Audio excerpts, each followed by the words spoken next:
সবুজের সমারোহে পাহাড়ের ভেতরে জ্বলছে ইটের ভাটা, যেটি জামাল উদ্দিন নামের এক সাবেক আওয়ামী লীগের চেয়ারম্যানের অবৈধ ইটের ভাটা। এই আওয়ামী লীগের সাবেক নেতা এখনো এতটাই প্রভাবশালী যে কেউ তার এই অবৈধ ইট ভাটা নিয়ে মুখ খুলতে রাজি হয় না।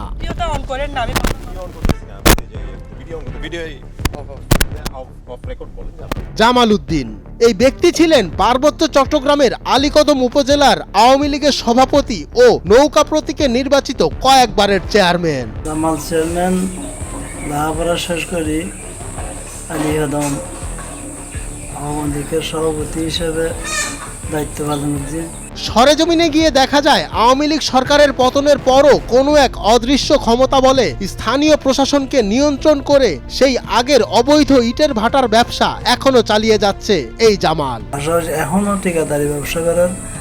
এরপরে দেখা যাচ্ছেও আলীকদম উপজেলার ওই ইটের ভাটা ব্রিক ফিল করিয়ে ব্যবসা বাণিজ্য করে।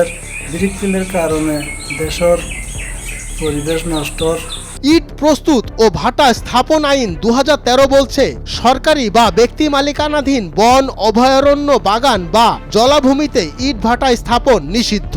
এছাড়া একই আইনেই বলা হয়েছে গ্রামাঞ্চলের সীমারেখা হতে 2 কিলোমিটার দূরে নিষেধাজ্ঞার বাইরে স্থাপন করতে হবে ইট ভাটা। কিন্তু এসব আইনের কোনোটিকেই তোয়াক্কা না করে প্রশাসনকে এক প্রকার বৃদ্ধাঙ্গুলি দেখিয়ে পার্বত্য এলাকাতে দেদারসে ইট ভাটা চালিয়ে যাচ্ছে এই আওয়ামী লীগ নেতা। বন উজাড় করছে এবং পাহাড় কাটছে আওয়ামী লীগের আমলে তৎকালীন জামাল চেয়ারম্যান, যে পাহাড় কেটে ব্রিকফিল করলো, যে বন উজাড় করে লাখুরি কাটলো।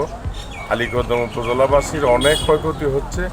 এগুলি কিন্তু বর্তমানে কেউ দেখার লোক নাই। শুধু তাই নয়, ইট ভাটা পোড়ানোর জন্য বনাঞ্চল উজাড় করে লাকড়ি সংগ্রহ ও পাহাড়ি অঞ্চল কেটে প্রতিনিয়ত মাটির যোগান দেওয়া হচ্ছে জামালের এই ইটের ভাটায়, যেখানে বলবৎ আইন বলছে কোনো ব্যক্তি ইট ভাটায় ইট পোড়ানোর কাজে জ্বালানি হিসেবে কোনো জ্বালানি কাঠ ব্যবহার করতে পারবেন না।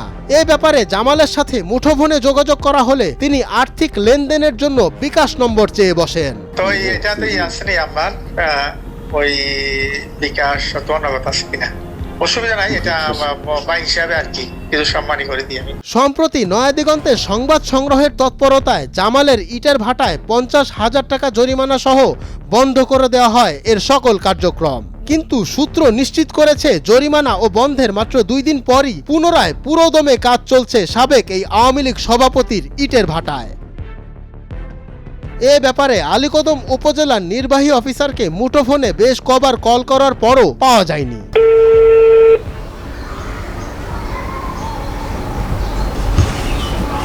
পার্বত্য অঞ্চলের নিষেধাজ্ঞা উপেক্ষা করে গড়ে ওঠা এসব ইটের ভাটা দিন দিন উজাড় করছে বনাঞ্চল, পাহাড় ও পরিবেশ। প্রশাসনের কঠোর পদক্ষেপই হতে পারে অবৈধ ইট ভাটা উচ্ছেদের হাতিয়ার, এমনটাই মনে করেন স্থানীয়রা। মঞ্জুর এ মাওলা, নয়াদিগন্ত।